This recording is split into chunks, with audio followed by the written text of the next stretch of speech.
जय भीम। काफी समय से इंतजार कर रहे हैं, भूख भी लग रही है, इसलिए जय भीम नहीं निकल रहा। साथियों, आप ही की तरह मैंने भी सुबह से एक दाना भी नहीं खाया है, तो जब मैं जय भीम बोलूं तो आप भी जय भीम बोले। साथियों, जय भीम। साथियों, आज मैं यहाँ मौजूद मेरी सभी माताएं, बहनें, बड़े बुजुर्ग के साथ साथ आज यहाँ इतनी बड़ी संख्या में मौजूद हमारे सभी युवा साथी, जिन्होंने अपने दिन में से इतना कीमती समय निकालकर हम सबको सुनने आए, आप सभी का मैं तहे दिल से धन्यवाद करता हूँ। और आज इस विशाल कार्यकर्ता सम्मेलन को सफल बनाने के लिए जो हमारे सभी बसपा और इनेलो के सभी छोटे बड़े पदाधिकारी एवं नेतागण और हमारे मेहनतकश सबसे महत्वपूर्ण कार्यकर्ताओं, जिन्होंने ये मेहनत कर सफल बनाया, आप सभी का भी मैं तहे दिल से धन्यवाद और आभार प्रकट करता हूँ।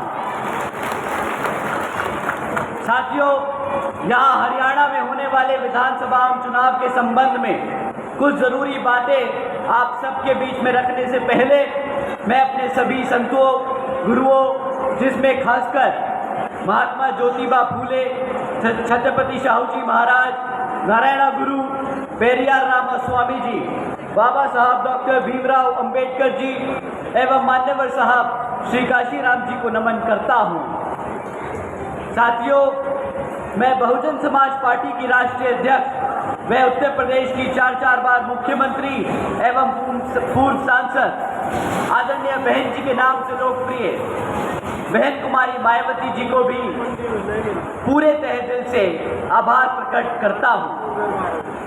साथियों, आदरणीय बहन जी ने अपनी पूरी जिंदगी वामसेफ, DS4 व BSP के जन्मदाता एवं संस्थापक मान्यवर साहब श्री काशीराम जी के बताए हुए रास्ते पर चलकर परम पूज्य बाबा साहब डॉक्टर भीमराव अंबेडकर जी के मानवता व आत्मसम्मान एवं स्वाभिमान मूवमेंट के कारवा को अपने आजीवन त्याग, तपस्या व कड़े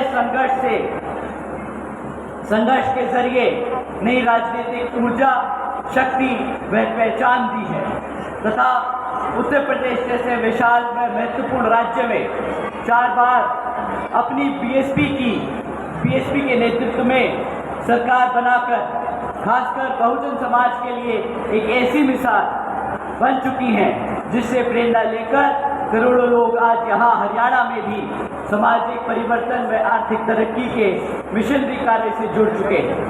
इतना ही नहीं, बल्कि मैं खुद भी उनके इस नेतृत्व से प्रभावित होकर BSP मूवमेंट से जुड़ चुका हूँ और उनके पदचिन्हों पर चलकर इस मिशन की दायित्व, कर्तव्य व फर्ज को अपनी आखिरी सांस तक निभाने की पूरी कोशिश करूंगा। साथियों, मैं हमारे alliance partner Indian national Lokdal INLD के संस्थापक एवं पूर्व उप प्रधानमंत्री श्री चौधरी देवीलाल जी को तहे दिल से नमन करता हूँ। साथ ही इनेलो के राष्ट्रीय अध्यक्ष श्री ओम प्रकाश चौटाला जी और आज हम सबके बीच में मौजूद इनेलो के राष्ट्रीय महासचिव और हमारी गठबंधन की ओर से हरियाणा प्रदेश के मुख्यमंत्री के उम्मीदवार श्री अभय सिंह चौटाला जी का भी तहे दिल से स्वागत और आभार प्रकट करता हूँ। साथियों, इससे पहले मैं आप सबको यहाँ विधानसभा में होने वाले विधानसभा चुनाव के बारे में कुछ ज़रूरी बातें बताऊं। मैं एक हाल ही में ऑनरेबल सुप्रीम कोर्ट के सब कास्ट कैटेगराइजेशन के जजमेंट के बारे में आप सभी से बात करना चाहूँगा, जिसके संबंध में आदरणीय बहन कुमारी मायावती जी ने भी प्रेस कॉन्फ्रेंस कर हम सबको इसके बारे में आगाह किया है। साथियों, इस जजमेंट के तहत अब राज्य की सरकारें SC/ST के अंतर्गत अपने राजनीतिक लाभ के लिए अपनी मर्जी से किसी भी SC/ST जाति को आरक्षण का लाभ दे सकती है और उस अपनी मर्जी से उनसे वो आरक्षण का लाभ छीन भी सकती है। साथियों, पहले मान्यवर साहब श्री काशीराम जी ने और फिर आदरणीय बहन कुमारी मायावती जी ने हमेशा हमें आगाह किया है कि भाजपा और कांग्रेस हमारे SC/ST समाज से आरक्षण छीन लेना चाहते हैं, क्योंकि वो नहीं चाहते कि हमारा समाज पढ़ लिख कर अपने पैरों पर खड़ा होकर बराबरी का हक पा सके। साथियों, भाजपा और कांग्रेस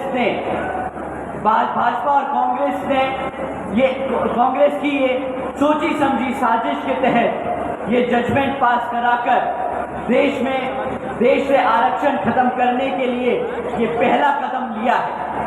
आप सभी जानते हैं आरक्षण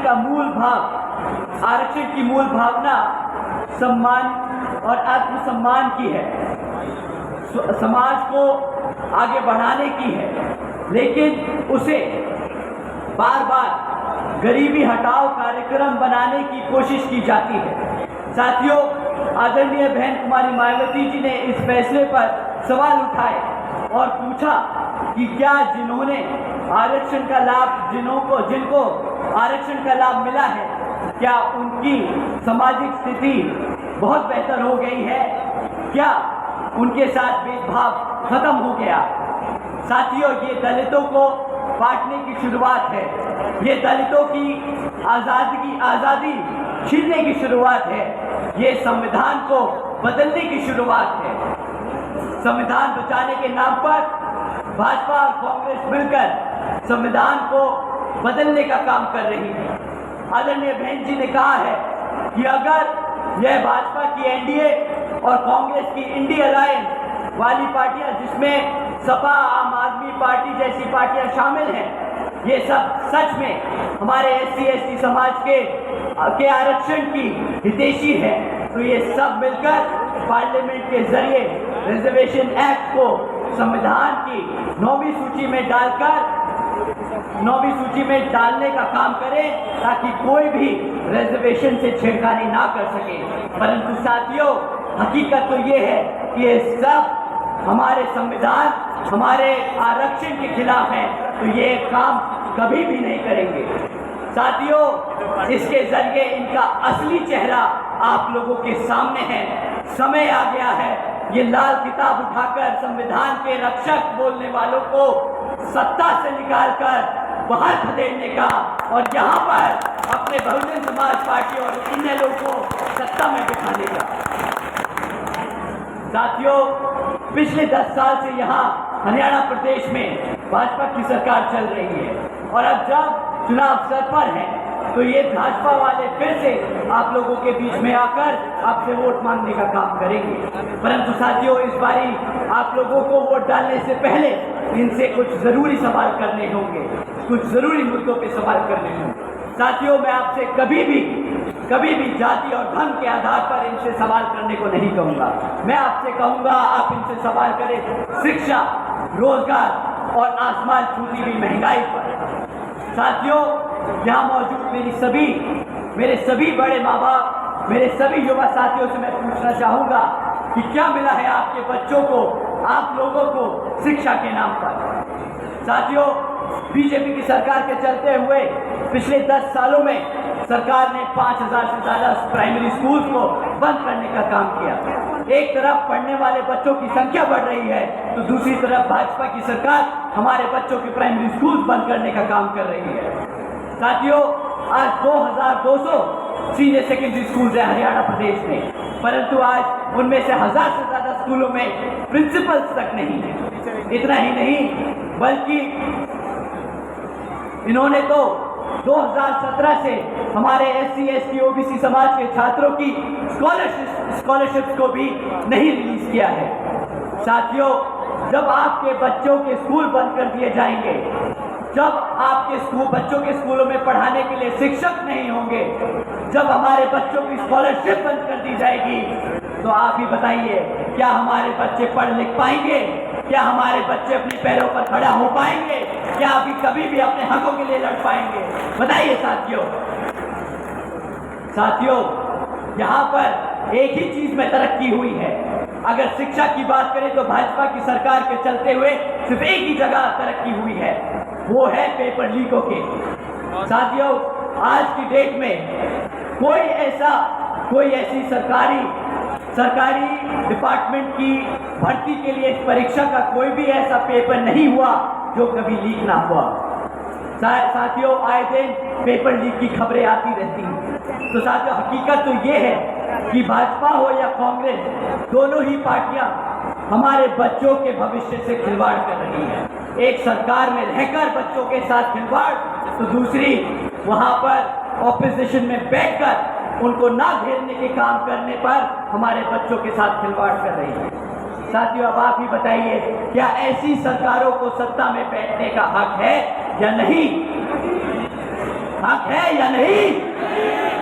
तो साथियों, आपको जानकर हैरानी होगी कि एक तरफ ये भाजपा और कांग्रेस वाले हैं जो बच्चों के इस भविष्य से खिलवाड़ करते हैं, और एक तरफ हमारी आदरणीय बहन पूर्णाई मायावती जी की नीतियां हैं, जैसे कि सावित्रीबाई फुले बालिका शिक्षा योजना जैसी चलाने वाली नीतियां हैं, जिसके तहत यूपी में बहन जी ने 7 लाख से ज्यादा बच्चियों को 12वीं तक की शिक्षा प्राप्त करने के लिए 600 करोड़ से ज्यादा की लागत इन पर खर्चने का काम किया था। इतना ही नहीं साथियों, आपको जानकर हैरानी होगी कि आदरणीय बहन कुमारी मायावती जी के शासनकाल में 6 engineering colleges, 2 homeopathic, 24 polytechnic colleges, 2 paramedical colleges, 6 universities, 200 से अधिक इंटर व डिग्री कॉलेजेस, 100 से अधिक ITI, 550 से ज्यादा हाई स्कूल और 5,500 से ज्यादा प्राइमरी स्कूल बनाने का काम हुआ है। मेरा आपको बताते बताते गला सूख गया, पर आदरणीय बहन जी ने 5 साल में वो काम करके दिखाए जो देश में पहले कभी भी किसी भी नेता ने करके नहीं दिखाया। साथियों, समय आ गया है यहाँ पर NLO और बसपा की सरकार बनाने का, क्योंकि मैंने खुद जाना है कि जिस तरह बहन जी ने काम किए उसी तरह यहाँ आदरणीय श्री अभय सिंह चौटाला जी सत्ता में बैठकर आपके लिए इतने ही स्कूल, इतने ही कॉलेजेस, इतने ही तरक्की करने का काम करेंगे। साथियों, अब रोजगार की बात करें तो आज हरियाणा में 40% युवा बेरोजगार घूम रहा है। इतना ही नहीं साथियों, भाजपा पिछले 10 सालों से सरकार में लगातार बनी हुई है, उसके बाद भी यहाँ 2 लाख सरकारी पद खाली पड़े हैं। 2 लाख सरकारी पद खाली। इतना ही नहीं बल्कि पिछले 10 सालों से यहाँ काम कर रहे 2000 से ज्यादा सरकारी कॉलेजेस के लेक्चरर्स जो आज भी परमानेंट नहीं हुए। 2000 से ज्यादा कॉलेज के लेक्चरर्स आज भी परमानेंट नहीं किए गए साथी। यही नहीं, हमारे क्लरिकल क्लास के वर्कर्स की बेसिक पे 35,400 की मांग को आज तक भी अनसुना किया गया है। आज तक उनकी मांग को पूरा नहीं किया गया। तो साथियों, कुल मिलाकर बात यह है कि 2000 से ज्यादा लेक्चरर्स परमानेंट होने की मांग कर रहे हैं, 40% युवा रोजगार मांग रहे हैं, और सरकार के पास 2 लाख से ज्यादा पद खाली पड़े हैं। परंतु सरकार यहाँ पर कौशल विकास निगम जैसी योजना चलाकर पक्की नौकरियों को भी कॉन्ट्रैक्चुअल यानी कच्ची नौकरी बनाकर लोगों को देने का काम कर रही है। और साथियों, आप जानते हैं क्यों ये हमारे 2000 लेक्चरर्स को परमानेंट नहीं करते? क्यों ये हमारे 2 लाख पद सरकारी पद नहीं भरते? क्यों ये हमारे 40% युवाओं को बेरोजगार रखते हैं? साथियों, अगर इन्होंने ये काम कर दिया तो इन्हें आरक्षण देना पड़ जाएगा। और आप जानते हैं किसकी सरकार यहाँ पर हरियाणा में है? वो असली में हमारे आरक्षण के विरोध है। कौन से लोग ऑपोजिशन में बैठे हैं जो इन्हें नहीं घेरते, वो आपके आरक्षण के खिलाफ है। तो साथियों, समय आ गया है इनको सत्ता से उखाड़ फेंक अपनी यहाँ बसपा और NLO की सरकार बनाने का। साथियों, 5 साल मिले थे आदरणीय बहन कुमारी मायावती जी को यूपी में। उनकी नीतियां कुछ और थी। उन्होंने अपने शासनकाल में 90,000 से अधिक शिक्षकों को भर्ती किया, परमानेंट जॉब दी। 1 लाख से अधिक सफाई कर्मचारियों को भर्ती किया, कोई कॉन्ट्रैक्चुअल या कच्ची नौकरी नहीं, पक्की नौकरियां दिए। 2 लाख से अधिक जवानों को पुलिस फोर्स में भर्ती किया। 30 लाख से अधिक हमारे अपर कास्ट समाज के कमजोर भाइयों को विभिन्न सरकारी नौकरी देने का काम किया। साथियों, इतना ही नहीं बल्कि बहन जी के शासनकाल के दौरान बसपा की सरकार ने कृषि एवं संबंधित कार्यों में मिनिमम वेज को 55 रुपए से बढ़ाकर 100 रुपए करने का काम किया था प्रतिदिन। हमारे अन्य पिछड़े वर्गों के लोगों की क्रीमी लेयर की वार्षिक आय को भी 3 लाख रुपए से बढ़ाकर 5 लाख रुपए करने का काम किया था। साथियों, हमारे ओबीसी समाज के सभी भाइयों से मैं कहना चाहूंगा कि हमारे जितने भी ओबीसी समाज से आते पढ़ने वाले बच्चे हैं, उनको देश में पहली बार सरकारी कॉलेजेस और यूनिवर्सिटीज में 27% आरक्षण की सुविधा आदरणीय बहन कुमारी मायावती जी के शासनकाल में मिली थी। जिस तरह यहाँ पर भी आदरणीय अभय सिंह चौटाला जी आप लोगों के लिए देंगे। साथियों, हमारे किसान भाइयों के लिए ये जानकर हैरानी होगी कि आदरणीय बहन जी ने अपने शासनकाल में रातों रात गन्ना खरीदों के दाम दुगने कर दिए थे। आप लोग एमएसपी के लिए लड़ते रहे इतने सालों तक, वहाँ बहन जी ने बिना एमएसपी के हमारे किसान भाइयों की आमदनी दुगनी करने का काम किया था। जिस तरह यहाँ पर अगर सत्ता में आप लोग बिठाएंगे तो आपकी भी आमदनी दुगनी करने का काम श्री अभय सिंह चौटाला जी करेंगे। साथियों, बहन जी के गवर्नेंस मॉडल के तहत चलकर ही बसपा की सरकार ने प्रदेश के सभी समाज के लोगों को अपने पैरों पर खड़ा कर उनको संविधान और स्वाभिमान के से जीने का अधिकार दिलाया। और अब साथियों, अगर हम महंगाई पर बात करें तो सरकार क्या आपसे बात करती है कि मुफ्त में राशन ले लो। सरकार कहती है मुफ्त में राशन ले लो जब महंगाई की बात आती है। अब आप बताइए, क्या हमारे किसान भाई, क्या हमारे SC/ST भाई, क्या हमारे मजदूर भाई कोई भीख मांगने आए हैं? क्या उन्हें किसी की खैरियत चाहिए? क्या वो कमाकर अपने आप सम्मान से जीने का अधिकार नहीं रखते? उन्हें मुफ्त में राशन नहीं चाहिए, उन्हें स्वाभिमान से आत्मसम्मान से जीने का अधिकार चाहिए। साथियों, ये लोग गर्व से कहते हैं कि हमने 80 करोड़ जनता को मुफ्त में राशन देने का काम किया। इनसे कोई पूछे कि अरे कोई मूर्ख बच्चा भी बता सकता है कि अगर 80 करोड़ जनता को मुफ्त में राशन देने की जरूरत पड़ रही है तो वो 80 करोड़ जनता गरीबी रेखा से नीचे है, वो सक्षम नहीं अपने आप कमा के खा सके। तो साथियों, महंगाई के नाम पर इन्होंने हमारे भारत की 80 करोड़ जनता को गरीब बनाने का काम किया है, ना कि महंगाई को खत्म करने का काम किया। साथियों, आप लोगों को ये सब मुद्दे ध्यान में रखने हैं और इनसे सवाल करना है जब ये आप लोगों के बीच में आए वोट मांगने। साथियों, कांग्रेस कुछ भी कहे, कांग्रेस जैसी पार्टियां कुछ भी कहें आपको कि हम मुफ्त में ये दे देंगे, मुफ्त में वो दे देंगे, आरक्षण दे देंगे। साथियों, कांग्रेस की और भी प्रदेशों में सरकार चल रही है, उनसे कहिएगा कि यहाँ पर वादे करने से पहले वहाँ पर वो लागू करके आए, फिर अपनी शक्ल यहाँ हरियाणा प्रदेश में दिखाए, कहीं पर दफा हो जाए यहाँ से। साथियों, बहन जी के सरकार के दौरान सर्व समाज को अपने पैरों पर खड़ा कर अपनी मेहनत अपने पैरों पर खड़ा कर एक जीने का अधिकार दिया गया था। साथियों, एक तरफ भाजपा और कांग्रेस आप लोगों को गुलाम बनाना चाहती है, जिंदगी भर आपको मुफ्त में राशन देकर। दूसरी तरफ बसपा और NLO की गठबंधन की सरकार है जो आपको पढ़ा लिखा कर आपके बच्चों को अपने पैरों पर खड़ा कर एक इज्जतदार जिंदगी जीने का अधिकार दिलाने का काम करना चाहती है। साथियों, इन्हीं कुछ जरूरी बातों के साथ अब मैं आप सभी लोगों से, खैर मैं खासकर आदरणीय बहन मायावती जी की भी ये विशेष अपील है कि इस विधानसभा चुनाव में आप सभी लोग हर मोर्चे पे सावधान रहें। आपका वोट बहुत कीमती है, आपका कोई वोट खरीद ना पाए, आपका कोई वोट लूट ना पाए, आपका कोई वोट पढ़ने से रह ना जाए। साथियों, जाति, बिरादरी, धन, बल, मंदिर, मस्जिद या किसी भी विभिन्न आदि के नाम पर कोई स्वार्थी अपने जाल में फंसाकर आपके वोट का दुरुपयोग न कर ले, क्योंकि देश के हर एक महिला, पुरुष व युवा को वोट डालने का अधिकार यहाँ परम पूज्य बाबा साहब डॉक्टर भीमराव अंबेडकर जी की अति महत्वपूर्ण देन है।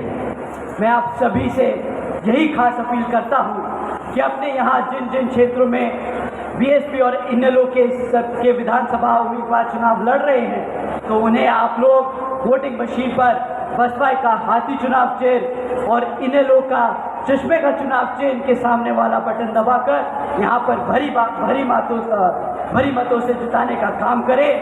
साथियों, आप लोगों से हाथ जोड़कर विनती है कि इस वक्त कैंडिडेट पे ना ध्यान दें। आपको अपने हकों के लिए वोट डालना है, आपको अपने सम्मान के लिए वोट डालना है, आपको अपने रिजर्वेशन के लिए वोट डालना है, आपको अपने बच्चों के भविष्य के लिए वोट डालना है, आपको अपनी बसपा और एनएलओ के लिए वोट डालना है, आपको श्री अभय सिंह चौटाला जी को मुख्यमंत्री बनाने के लिए वोट डालना है। तो साथियों, पीछे ना रह जाना, अपने कभी भी अपने कार्यकर्ताओं आपस में ना लड़ना। आप लोगों से हाथ जोड़कर विनती है साथियों, कमर कसने का समय आ गया है, सत्ता छीनने का समय आ गया है, शासक बनने का समय आ गया है। जय भीम, जय भारत। बहुत बहुत धन्यवाद और साधुवाद माननीय आकाश आनंद जी का। सम्मानित साथियों, एक पर्स है जिसमें कागज और कुछ पैसे हैं, या किसी साथी की अमानत है। फरीदाबाद जिला अध्यक्ष सरदार उपकार सिंह जी से ये पर्स ले जाएं जिस किसी साथी का गिरा हुआ है।